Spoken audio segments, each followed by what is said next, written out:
of an institution. Honorable Speaker, looking at climate change monitoring, this is basically the ongoing observation of the changes in the climate, documenting these observations, Honorable Speaker, and assessing the changes in the global climate itself. It is important and cannot be underestimated. We need to know how climate is changing, and we need to observe these changes so that we may know how they are likely to impact on our survival, impact on what happens around the earth. Honorable Speaker, these factors basically help us to understand the past trends and the future climate change possibilities. Once we know the future climate change possibilities or scenarios, then we are able to plan better.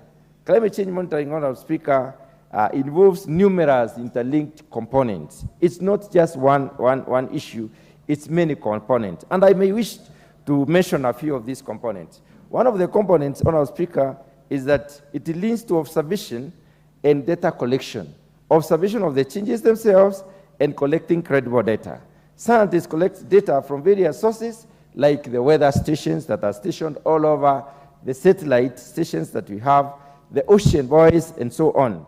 This data can include information on temperatures, information on precipitation, or information on rainfall. It can include the weather patterns themselves, the sea level changes, the sea level rising or lowering of the sea level, and it can also include the emissions of the greenhouse gases or the gases that warm the atmosphere. These changes basically are important to know so that we may be able to predict what is likely to happen to the climate of our surrounding at any particular point in time. After data is collected, Honorable Speaker, then a monitoring system is put in place. Evaluation follows. Evaluation and analysis basically has to do with the rigorous looking into or scrutiny of this particular data. Many statistical methods are applied to help identify the patterns, to help identify the trends, to help identify the potential and future changes that are likely to be brought about by changing climate, or the changes in some of these occurrences. Honorable Speaker, the third issue, in view of what happens, is the modeling attribute, or the modeling component, which enables us basically to forecast or predict. Modeling has to do with the analyzing the data that we have, which scientists do in order to be able to, they use scientific or mathematical models to be able to predict the future climate and also the scenarios. Climate scenarios, Honorable Speaker, enable the nation state to plan better and to be able to understand how the future outlooks are in terms of climate. Sometimes we fail to know what the future is like. In this country, Honorable Speaker, we've been found many times quite unprepared to climate change. Rainfall patterns have changed. Rainfall in terms of intensity has changed. Rainfall in terms of the behavior has changed. We find rain being very erratic with extremely high erosivity indices, and we have not conserved ourselves as much. So we always find this rainfall taking our soil away, and this is something that we can be able to do if we are better prepared and if we can get data that we can predict. So different models, Honorable Speaker, can basically project how the climate will look like in the future under the circumstances that probably the modeling aspect will bring, such as increased greenhouse gases. We can basically foretell if greenhouse gases are going to increase by so much at a particular point in time, what is likely to happen to the ambient temperature, or the ambient climate, or the climate in our surrounding. Honorable Speaker, it is important for us to monitor and to monitor climate changes in order to be able to mitigate the climate itself or the effect of climate change. If we can monitor, in other words, what we need to do in order to be able to monitor. In order to be able to monitor, Honorable Speaker, we need to collect accurate data. If we can get accurate data, then we'll be able to understand how the climate dynamics present themselves. The dynamics in this particular case are the trends, the identifiers of these trends, the regional changes, and the changes in the accompanying vulnerabilities. Honorable Speaker, the other action that is important is the effective modeling itself, being able to effectively model or forecast. The outcome of this, Honorable Speaker, is that we are enabled as a nation to predict about the potential impacts and assessment of the possible interventions that we can bring about in order to contain any changes in the climate. and in order to contain any changes that, then the impacts of that climate, as it were. This will guide the development of adaptive measures and other corrective measures. It will enable us to develop mitigation measures to climate changes. It will help us to develop mitigation strategies or policies that will enable us to mitigate. The other action that is important, Honourable Speaker, is informing the policy itself and informing the public. The public have a right to information. Article 35, subsection 2 of our Constitution says clearly that the public is entitled to information. Even if this information is kept by the state, the public needs to be given this information. The best way to get information which is accurate for the state, for the community or for the public, is to be able to predict even what might happen in the future. So climate change, remote sensing, satellite-backed sensing is very, very important for us. It will help us shape government policies in the future. It will help the public to be able to understand what basically happens. It will help us to encourage what kind of actions that needs to be taken in the changing circumstances of greenhouse gases. How then, Honourable Speaker, can climate be monitored? I'll take 1 minute to address this particular issue. The ground-based monitoring of climate basically involves looking at what factors change, like the temperature itself, the precipitation, the pressure, the wind, the direction of the wind, and so on and so forth. Long-term data basically helps us to look at, to provide crucial information and insights that help us to do historical trends, develop historical trends, and also develop future long-term projection. And these future long-term projections basically input into our planning so that we are secure in terms of climate. Honourable Speaker, there are some observations that we can make if we are organized as a country and in view of this satellite-based, climate change monitoring. One of them is the observations of the ocean itself. If you go to the ocean, Honourable Speaker, there are certain things that we are able to see. First of all, we are able to see, we are able to know that oceans absorb heat. So oceans become warm. When an ocean gets warm, the predictors of the weather will tell you there is likely to be huge precipitation because the water will have evaporated, and then clouds will form, and then rain will fall. So we can be able to prepare ourselves in view of getting that information. The other issue we can see is also the changing levels of the sea. Seas normally increase because ice has melted in parts of the world which are ice-capped or which are snow-capped, and therefore that water goes into the ocean and the ocean levels rise. In some parts of this world, Honourable Speaker, you realize that it is evident you will have more highlands at certain times of the year and fewer highlands at some other times of the year.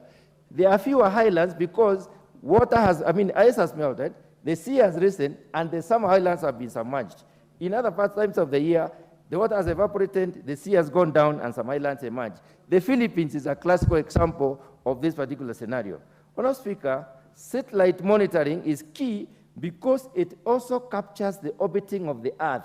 In other words, it captures data across the time and space in different parts of the world. So we'll be able to know as the Earth rotates, then we'll be able to get in which parts of the world do we have forests, how are these forests interacting with the surrounding, where do we have ice sheets, where do we have other atmospheric gas concentrations of various nature. The final issue, Honourable Speaker, that I want to bring in is the issue of computer modeling. Computer modeling is key because it helps us replicate intricate processes in our climate system patterns. We are able to get information, get it through the computer, and be able to get this particular information. Honourable Speaker, my time is going very fast, but I wanted to address one small issue. You can give me 1 minute. The issue of satellite remote sensing and sensing technology and how it works, because it is important for the student especially to understand how does this work. Honourable Speaker, providing this particular multi-system information of the atmosphere, the Earth's surface, and the subsurface of the Earth helps us. I give you 1 minute. Honourable Mutunga. Thank you, Honourable Speaker, for that 1 minute you've given me.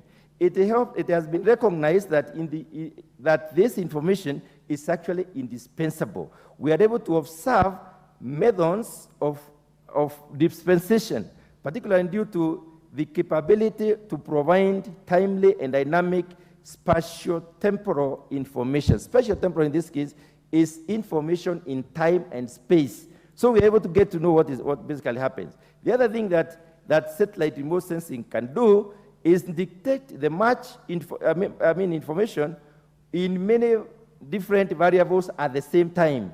We can collect information on clouds, we can collect information on aerosols, we can collect information on greenhouse gases, we can collect information on land use and land cover changes, we can collect information on glacial ablation, water and energy flux, and so on and so forth. So this information can be collected at the same time, and then it is interpreted to tell us how the world is behaving at any one time. The final thing I want to say on our speaker is that satellite-based observation is singled out due to its importance in the contribution of the issue of monitoring approximately 2/3 of essential climate variables. And climate variables are many. Climate variables on our speaker include... Thank you very much, Honorable Mutunga. The Honorable Julius Meli, member for Tinderet. Thank you, Madam Speaker. Madam Speaker, I want to salute Honorable Haro for coming up with such a motion. And I also want to say that this motion is very timely. And the motion requires that we develop several policies, several programs, and more so, laws that are going to address the issues of climate. Climate change is a is an issue that is happening with us. We can't wish it away. Mother Earth actually takes care of our lives, Madam Speaker. If we don't take care of the earth, if we don't take care of the natural resources and make sure that we try as much as possible to have them remain in almost the same state as we found them, so that we hand it over to the incoming generation, actually the climate earth will really be harsh on us.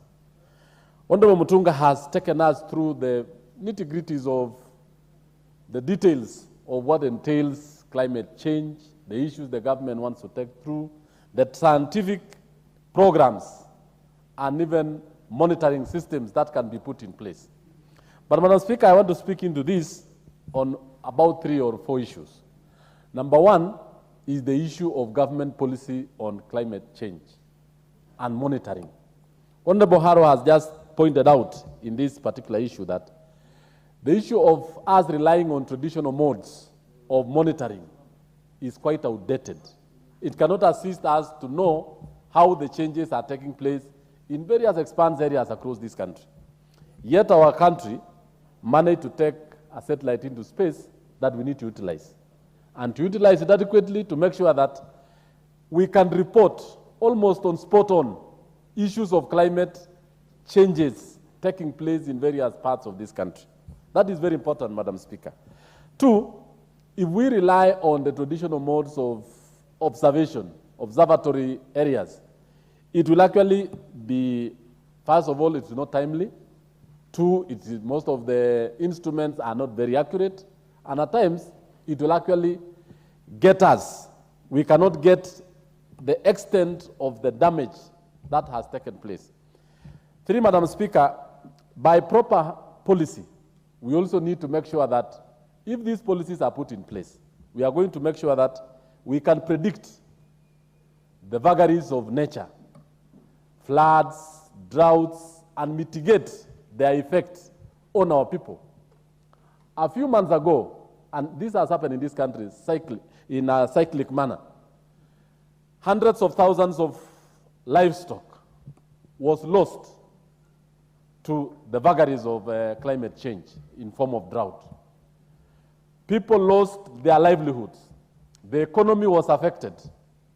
And families actually were stigmatized because they lost hundreds of their livestock, more so in the asal areas. If the issue of climate monitoring was put into place, such effects could have been actually thwarted, would have been stopped, or it can be reduced, Madam Speaker. We also have the issue that is affecting the economy, that because of the government failure to monitor and to give proper information on time, we went now to do restocking. It is affecting our economy in a very negative way. We also have the issue of floods. I think, Madam Speaker, we are all aware, even as we speak now, there are rains in the western and the central parts of the rift, which are going on, which are causing a lot of flooding in the lake region. This one has affected families. It has brought in flood-related diseases. Yet the government wasn't aware or did not have enough mechanism to predict this and move people to safe areas. So the issue of monitoring climate change, which has actually brought in new weather patterns. Because of the climate change, weather patterns have changed. Even the farmers can't predict when to plant. What is the best season to plant? There are times when we are expecting long rains, it becomes short rains. When we are expecting short rains, it comes to be long rains. So this particular policy, a policy on climate monitoring, is very important in all aspects of life, be it in agriculture, be it in the final economic development, even on the issue of security, national security. Problems that we have in the North Rift as we speak are climate related, because with lack of enough pasture, you'll find the pastoralists moving to look for food. But if we are able to take care of this and be able to supply them with enough feeds, we are able to predict the patterns, then we are able to cap those issues of insecurity. Madam Speaker, this is a very important motion, which I would request the House to really take it very keenly. Because as we speak now, our general economy, our general stability of the country, and I want to thank the Excellency the President, because he has made it, climate now is at the core of this government. Even the ministry that we have, the Ministry of Climate, Forestry, Development, and Forestry, shows the importance that we need to put into the management of the nation. When you look at every aspect that we are discussing as a nation, that the country faces, it has an aspect of climate. That's why we are asking Kenyans, as part of mitigating climate change, we need to plant trees. We need to make sure that we have the enough cover so that we avoid landslides or mudslides in hill areas. Like in my constituency, we have a very serious problem of mudslides, moving hundreds of people out from the hills. You'll also have problems in asal areas, where now we have depletion of forests. All this is actually zeroed in and can be effectively managed if we have a very good climate policy that uses both the traditional methods, the digital way of doing things, the satellite observatory system that gives us real-time information about the happenings of climate, and now we, being a developing country where we are relying heavily on agriculture, we are relying heavily on extraction of minerals. You can go to some areas, Madam Speaker, where we are actually relying on extraction industry, open mining in form of quarries, in form of raw materials from road construction. Also, it has affected the issue of climates and weather patterns in many parts of this country. So I want to thank the author of this, and I want to ask that let this particular motion be taken a step further and ask the ministry to come up with a very clear policy, very clear programs, and develop policies on how to do this. And lastly, is to also develop legal measures to ensure that the policies and the programs that are going to come out are well supported by the law and the acts of this particular House. I thank you, and I support this particular motion. Thank you, Madam Speaker. Thank you very much, Member for Tinderet. Honorable members, we have guests. Seated in the Speaker's Gallery, we have students from Chogoria Girls High School from Mara constituency, Tharaka Nithi County. On behalf of the Speaker and on behalf of the House, I welcome you to the National Assembly to continue observing our proceedings. Honorable members, now we will go to the Honorable Bashir Abdullahi, member for Mandera North. Thank you, Honorable Speaker, for giving this opportunity to contribute to this very important motion brought by my brother and colleague from my neighboring constituency, Mandera South. Honorable Speaker, the issue of climate change and its effect has actually been felt here in Kenya. Climate change actually risks are from two extreme events. We have extreme drought, and then we have extreme flooding. So these are the two major extreme events that contribute to climate change. Now, the intensity and the frequency is also another big factor. Previously, droughts used to be there, yes, to a smaller scale. Rainfall used to be there, no such flooding as such. But now the frequency and intensity is so much that when there is flooding, you might even pray that we don't have rain anymore. And the fact that Honorable, we have an intervention from the Honorable John Waweru, member for Dagoretti South. Madam Speaker, I thank you. And I'm extremely hesitant to interrupt my very good friend, Major Bashir. And Madam Speaker, kindly protect me from Major, because I think being a second termer, he would understand that if I'm standing on a point of order, he would not be on his feet, Madam Speaker, and I thank the intervention. Madam Speaker, I'm very hesitant in interrupting the very esteemed member, Honorable Bashir.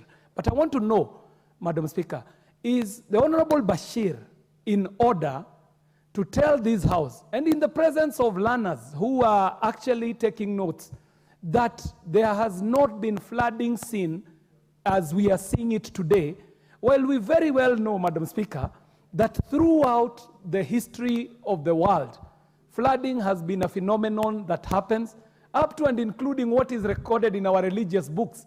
I know the Bible records about the Noah's Ark and the flood.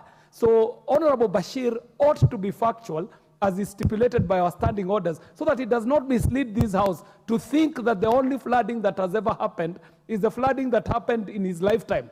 He might want to look further back and see that flooding is a phenomenon that has always been there. It is only that it is happening at a frequency more often than has previously happened. Yes, thank you very much, Madam Speaker. I just wanted to know if she's in order. Honorable Major Bashir, would you like to relook at your statement? Honorable Speaker, I want to put the record straight that I added the issue of frequency and intensity. I think Honorable KJ didn't capture the issue of me saying that the frequency and intensity is increasing over the years. Of course, we all know the story of the Ark. It's also captured in our Holy Quran, and it is very, very explicit on that. But we're talking about that this climate change we're talking about, actually, it is nature being furious with humans. We are actually making nature so angry that it is now reacting. I take note that you are continuing with debate, but the Honorable KJ, Honorable Waweru, rose on a point of order on a statement of facts, and I would like you to address that. I agree. Now I can give you an opportunity to continue with the debate. Thank you. I agree with Honorable KJ that issue of flooding is not the first time. It has happened before. But we're talking about the intensity that is increasing. Of course, historically, even some of us were not born. I mean, those many, many years back, flooding used to be there, yes. But in those early years, and way back before you were born, of course, flooding used to be there. So I agree with KJ that, but we're talking about the intensity and the frequency that we are seeing. Whenever now rainfalls come, it is two extremes. Climate change extremes are two factors. It is either one extreme on drought, another extreme on rainfalls. So that I think is quite important. But my point is that frequency and intensity is not the same as before. Sometimes it's too low, sometimes it's too high, and those are the effects that we have. Honorable KJ, I would like to give him a chance to. Honorable Speaker, KJ is trying to interrupt on my time. No, I think I give KJ a chance. What is out of order now, Honorable I KJ? think is. I take notice that the Honorable, Bashir has corrected himself. And this being a house of debate, he can debate whichever way he chooses, but he has corrected himself on the fact. So, what else is out of order, Honorable KJ? Madam Speaker, he glossed over it and went on to make it even worse. Because he said, yes, he admits, then goes on to say that humanity is facing these results of climate change in a more aggressive way than has ever been seen before, which, Madam Speaker, falls flat on the issue of facts. The fact is, Madam Speaker, that he has no data to prove that it is more intense or more frequent today, because, Madam Speaker, if we went back to history, even in locally, forget the stories in the Bible, we know of Ngarawia Meaga, way back in the days, when long before we were born. But, Madam Speaker, my point was this. KJ, what exactly is out of order?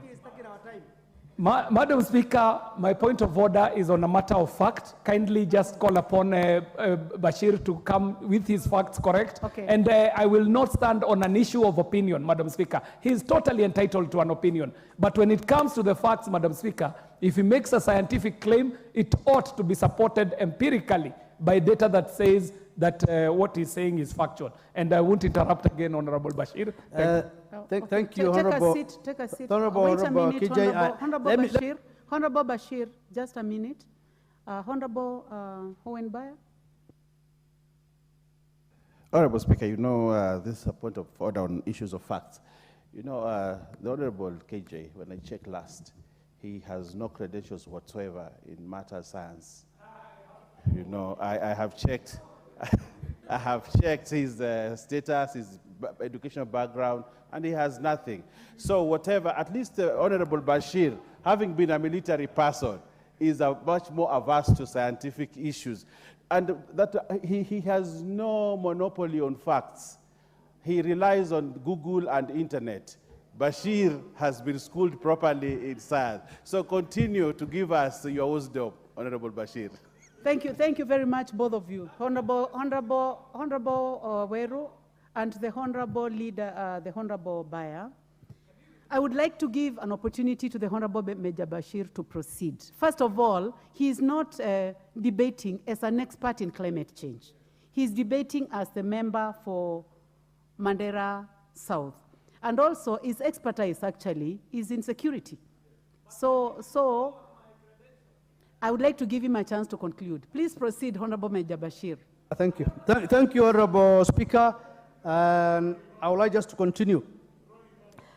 As I said, the motion is about use of technology to predict climate change so that the effects, the adverse effects or the knock-on effects of this climate change doesn't really affect us.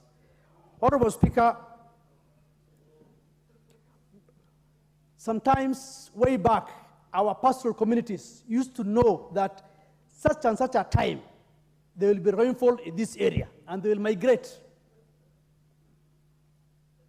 And at a certain time, they will come back and know that the rain will be on this side, and they will go.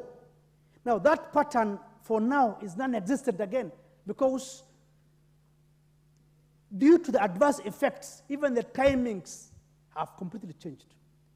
What we lack is accurate data to advise humans and communities on, for example, when this place will have this kind of rainfall. We have periods of rain, periods of drought. Use of satellite technology will actually help to provide timely data. But coming back to the issue of climate change itself, and I want to be on record, and I will actually quote the verse of the Holy Quran, and it's Surah Al-An'am, called the Kettle, verse 141.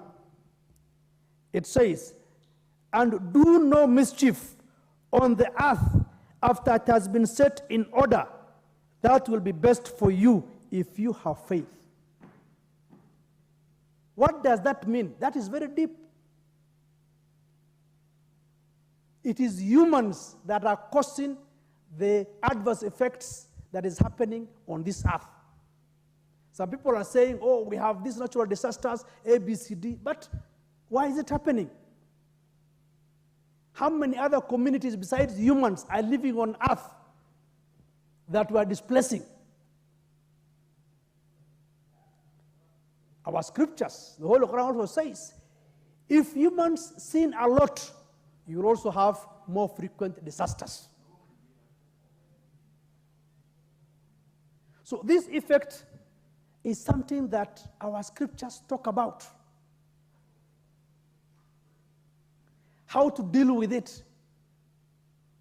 We have seen people building on riverines. When rainfall comes, it destroys, and then we keep saying, look at flooding now, what it has done. But we have blocked the pathways, the natural pathways for these things.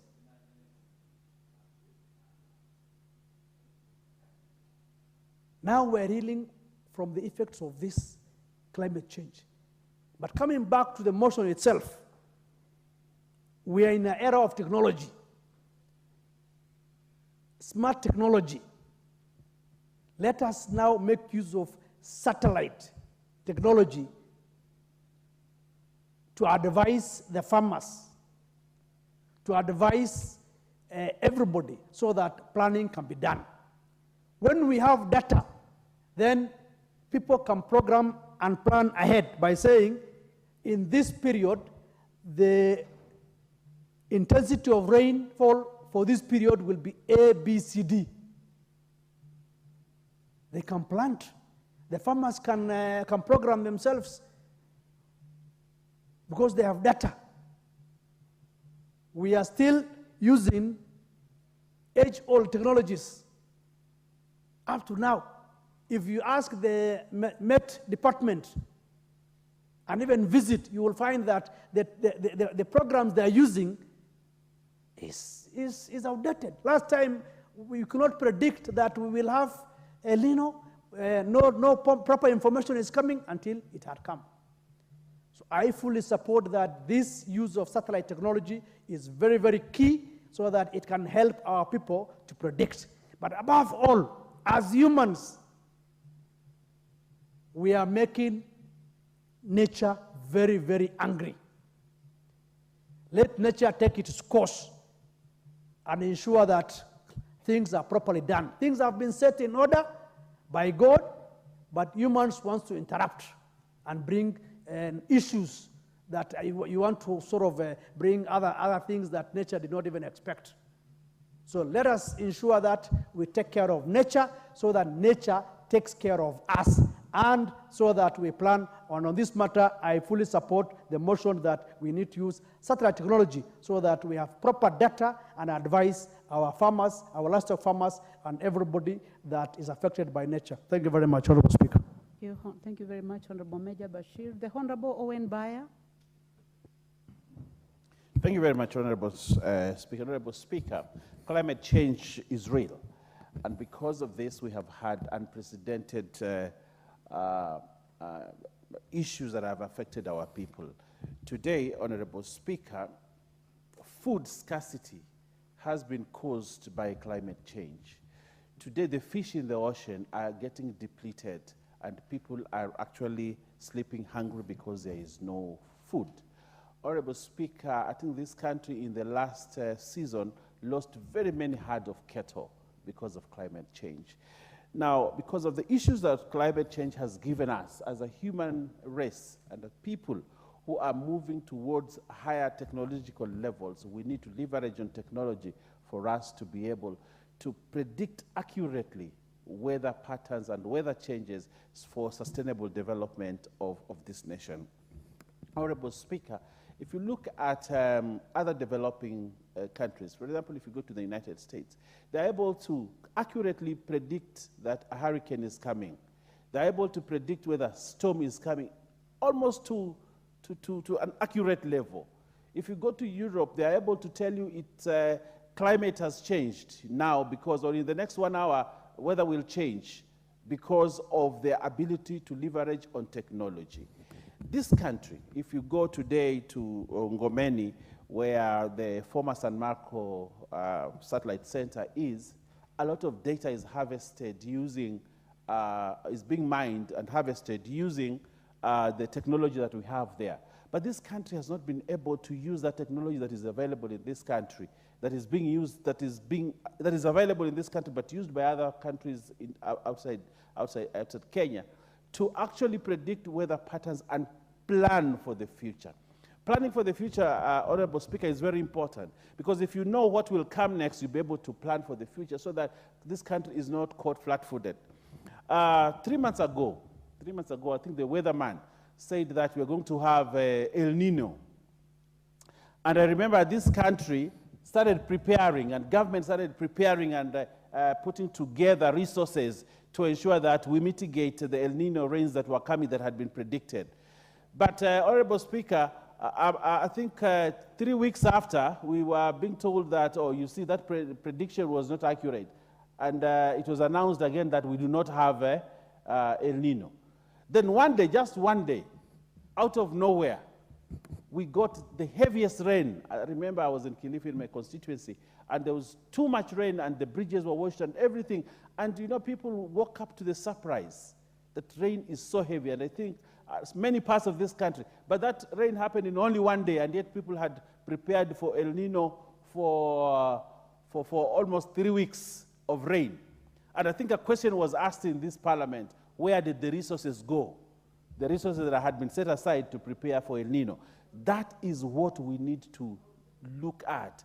How has weather forecasting in this country been accurate? To what percentage? How about leveraging on technology? If we leverage on technology and use satellite data, I think we are going to reach somewhere, Honorable Speaker. Honorable Speaker, as you ignore the Honorable Chairman, I would like to say this, Honorable Speaker, as you continue to ignore him. I want to say this, Honorable Speaker. Honorable members, I can hear the voice of the Honorable Omboko Milemba, but I cannot see you anywhere. No, Omboko Milemba does not own a card, so just continue to ignore him. So, Honorable Speaker, what I would like to say is that we need to move forward as a country. I'm inclined. By leverage. I'm going to give the Honorable Omboko Milemba a chance. I would like to know what is out of order, Honorable Omboko Milemba. Thank you, Honorable Speaker, and for that magnanimity. As a matter of fact, when you look at the earlier speaker, he seems to say that satellite technology is not in Kenya. And now the current speaker also says we are using technology that is away from satellite technology. Yet, as a matter of fact, when KJ rose up, he mentioned students. It's clear that Kenya is among the 13 nations that have satellites in space. In fact, the one that follows Kenya should have been Rwanda. And basically, that satellite is to do technology on agricultural data, climate data, etc., etc. So as we speak on this motion, as a matter of fact, and I'm a teacher, Honorable Speaker, satellite technology is in this country. Thank you, Honorable Speaker. Very important information that is given us. Only that. Honorable members, this matter of making factual statements is now being raised for a second time by the Honorable Omboko Milemba, after being raised by the Honorable Kiarie Waweru. And I would like to encourage you to be factual, bearing in mind that we have students who are watching us, and they believe that the statements we make are factual. So you may proceed, Honorable. Honorable Speaker, I'd like to say this. You know, the fall of Honorable Milemba is that I said that we may not be able to, we might not be using that satellite technology. To use it, to have it is a different matter. To use it to predict, to forecast weather accurately is another matter. And I think I'm aware of what I'm talking about, Honorable Omboko Milemba, a fellow teacher.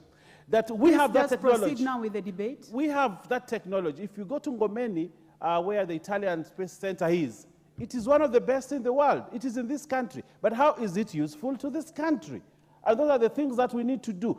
And are we as a country prepared? Have we prepared enough staff? Have we prepared enough human resource such that they are able to take cognizance of that we have this technology and they're able to use it so that it can benefit this country? So, Honorable Speaker, what I would like to urge the ministry involved in environment, the Ministry of Environment, they need to train more people, invest more in the use of the technology, not just having it. My mother once told me that she wants me to buy for her a smartphone. And I bought her a smartphone. But the only thing she could use is to receive a call and make a call. But there's a lot of technology in this smartphone which she was not using. So for me, I'd rather buy her a kabambe than give her a smartphone. It's the same thing that we have in this country. We have a lot of technology. A lot of smart technology is in this country. But how are we using to help this country move forward? That's why this debate is very important, that we need to move forward. Apart from just having a policy, we need to look at how we are implementing that policy to ensure that this policy is helping this government and this country. Honorable Speaker, you know as I know that we have a lot of policy documents lying in big shelves, I'm sure that we could even have a big archive of all the policies. But you ask what percentages of those policies have been implemented in this country? Probably 1%, 2%. We are very good as a country in developing policy. And we invest so much money in developing policy. But, Honorable Speaker, you realize these policies that we have not really helped this country to move forward. Other countries that have made leaps, they developed policy and they followed those policies with action. So, Honorable Speaker, what I want to ask the Honorable Abdul, who sponsored this motion, is that we need to move forward and not just develop policy, but we have to have an implementation matrix attached to the policy, and that this august house actually oversees and ensures that this policy has been implemented. And you follow it up by making sure that the budget that is coming in this year, this budget has money enough to ensure implementation of that policy. Then this parliament would have been useful to this country. Otherwise, Honorable Speaker, I want to thank you and thank you the other members for a robust debate on these issues, and thank the Honorable KJ and ask him to invest more in learning science. Thank you very much, Honorable Speaker. The Honorable Member for Mavoko, Honorable Patrick Makau. Thank you, Madam Speaker. Madam Speaker, I'm actually standing to be guided by you. Whether this motion is properly in this House. One, the motion seeks to develop a satellite-based climate change monitoring policy. Madam Speaker, Kenya, as a nation, has a policy on climate. And Madam Speaker, all climatologists in this country, meteorologists, use satellite to monitor weather patterns, and climatologists use satellite to measure and understand climatic patterns long-term. Madam Speaker, I therefore stood So, Honorable Patrick Makau had given you a chance to debate. to ask whether, yes, Madam Speaker, before I debate. Is it a point of order? Before I it was debate. a point of order? Yes.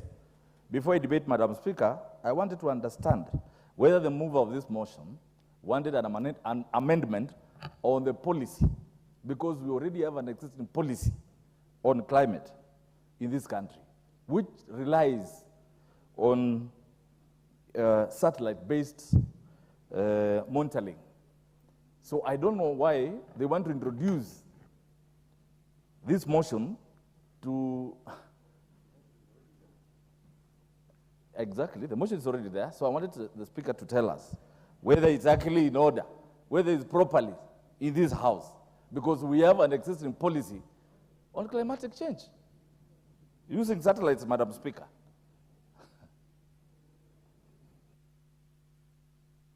Honorable Makau, I think what you're questioning is whether this motion is rightfully here. And It has gone through all the stages, through the House Business Committee, and I'm sure that it has been properly scrutinized. And what the member is trying to do is to encourage the country to make use of contemporary approaches to make sure that we have timeliness as far as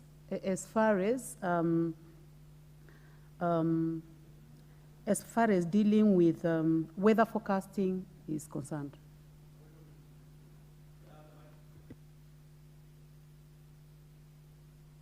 The Honorable Ferdinand Wanyonyi is a member of House Business Committee. Would you like to make a comment as a member of House Business Committee? Madam Speaker, let me inform my good friend, and I've just been talking to the Deputy Leader of the majority. I've gone to Mombasa, and in Mombasa there's a satellite which was abandoned. Therefore, this motion is accurately in place because if you look at what he said, the country recently launched its first operational satellite. You know, it was there. It is there. You can go. Actually, it was abandoned. So you are right. Thank you, Honorable Ferdinand. Right. So I'm telling him that it's a satellite in this, but recently it was launched. That's what it means. So the motion is quite in order. Honorable Ferdinand, you may take your seat. Honorable Macau, this motion is rightfully before the House, and I am now going to give you a chance to debate. Would you like to debate, or you just wanted to raise the point of order? Please give him the mic. Thank you, Madam Speaker. Madam Speaker, having guided me, I just wanted to be aligned with the motion because, Madam Speaker, you know that this country, in fact, the Honorable Owen, who is from Malindi, the Italian satellite which is there, Kenya borrows a lot from it, Madam Speaker. So are other satellites. And in fact, what Honorable Ferdinand has just confirmed, yes, Kenya launched its own satellite because we've been borrowing from other satellites. So, Madam Speaker, this is a house of records, this is a house with traditions. Sometimes, Madam Speaker, motions can pass without enough scrutiny. And when you sit on that seat, Madam Speaker, you can also guide, because this is a motion which is ongoing, and it can be withdrawn due to technicalities, Madam Speaker. That's what I was standing to seek your guidance. But, Madam Speaker... Honorable Macau, this motion is rightfully before the House. Thank you. I stand guided. Okay. Thank you. I assume that you are done.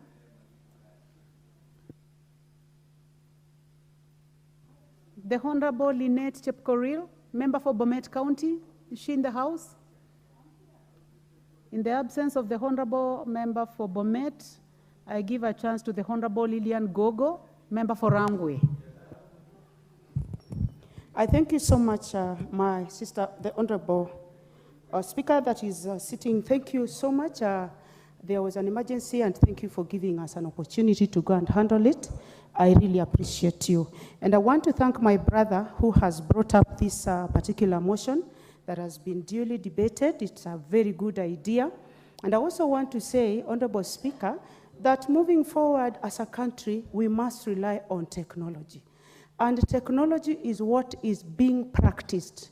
We have science, and then we have technology. Science generates scientific ideas as a matter of what goes on and the thought process. But when it comes to technology is what will benefit this country, the implementation of scientific systems and processes.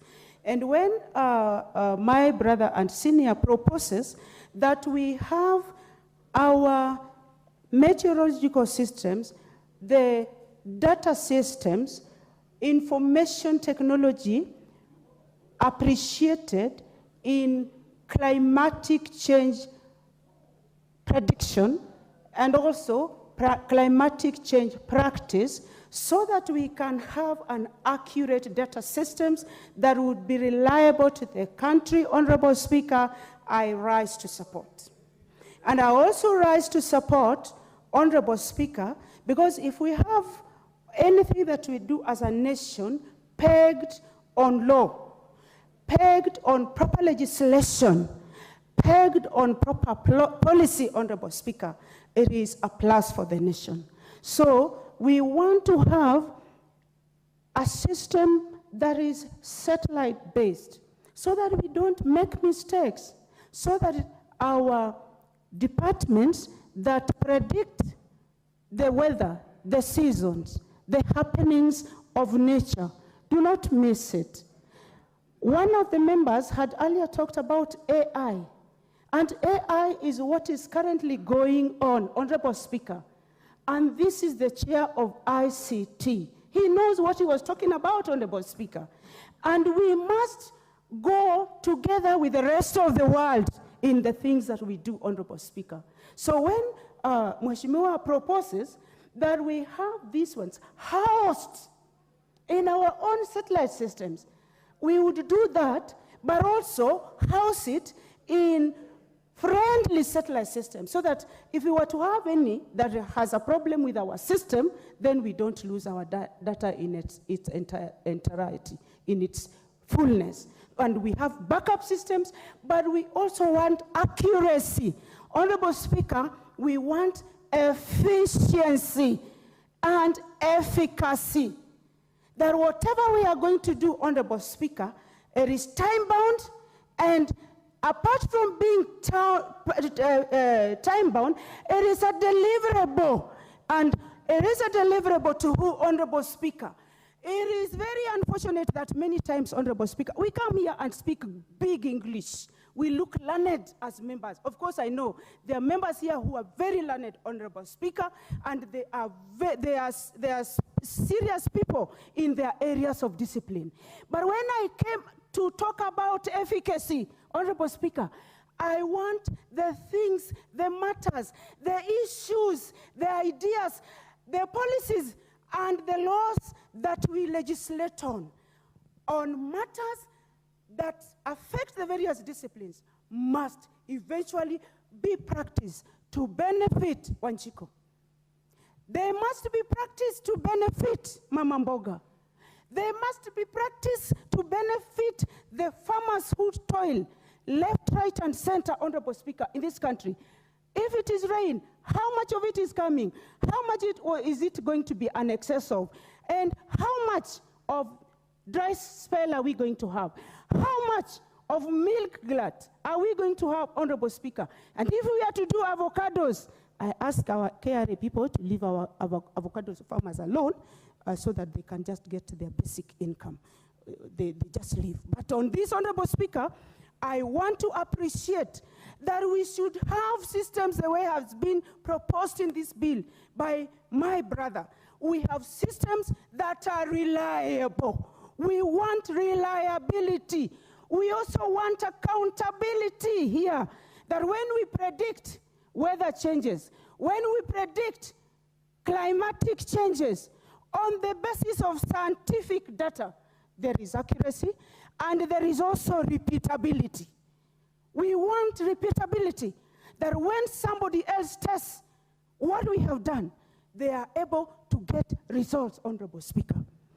Honorable Speaker, I rise to support this particular motion on the basis that when we go this way, our young people who are outside there, who are depending on such data, may use this data well, Honorable Speaker, so that they can also harness their ideas. Many, many young people want to get into farming. Many, many people, Honorable Speaker, want, and they even have very good ideas, Honorable Speaker. They just need data. So, as I give my contribution on this matter, Honorable Speaker, and edge out or air out the ideas of the great people of Rangwe constituency, I know this will benefit them as well. Before this particular motion, Honorable Speaker, we were talking about cotton. And cotton has its own time, Honorable Speaker, for rains, and then it also has its own time, Honorable Speaker, for a dry spell, so that it can sprout out. And when it sprouts out, oh, the beauty of cotton. And I want to thank my governor, the Honorable Gladys Nyasuna Wangako, for coming up with this idea, Honorable Speaker. So when we have reliable data as Homa Bay County, when we have reliable predictions on climate and climatic changes as a county, Honorable Speaker, I should think, Honorable Speaker, that we are going to do well, and we are going to meet our very big objective of doing oil processing and planting and producing oil crop, and also cotton as a crop. Not only for local use, Honorable Speaker, but that the cotton farmers and also people who are going to grow sunflower, as has been proposed in my own country, in my own county, Honorable Speaker, can go ahead and earn a living and get the excess to export, Honorable Speaker, so that they can get extra income from export. But apart from that, it would also be predictable, Honorable Speaker. It is going to be predictable on how to add value and when to add value. All these, Honorable Speaker, still just come down, they still just add up to effects of the climate and also climatic change. And this is what is being proposed by this particular motion, Honorable Speaker, that it be done in a way that it is going to favor. We are going to work on ordered systems, ordered scientific systems. We are going to work on already established value systems, Honorable Speaker. We are going to work on what is traceable. We are looking at traceability here, Honorable Speaker. We are going to work on moving forward with new technology, as has been proposed, AI, so that the machines we use, Honorable Speaker. And on this, Honorable Speaker, I am proposing that we also move with our technology. Because when we let the machines think like human beings, Honorable Speaker, it is going to be in the best interest of this country, in the best interest of the users of what has been proposed, and it is going to be in the best interest of empowering our people. And this, Honorable Speaker, is real empowerment. Thank you for your time. Thank you for giving me this time, Honorable Speaker, and I appreciate Parliament. Thank you, Madam Speaker. Thank you very much, honorable members. Honorable members, thank you very much for the good work that we have done this morning. May you be upstanding, honorable members. Honorable members, and the time being 1 p.m., this House stands adjourned until this afternoon, Wednesday, the 6th of March, 2024 at 2:30 p.m.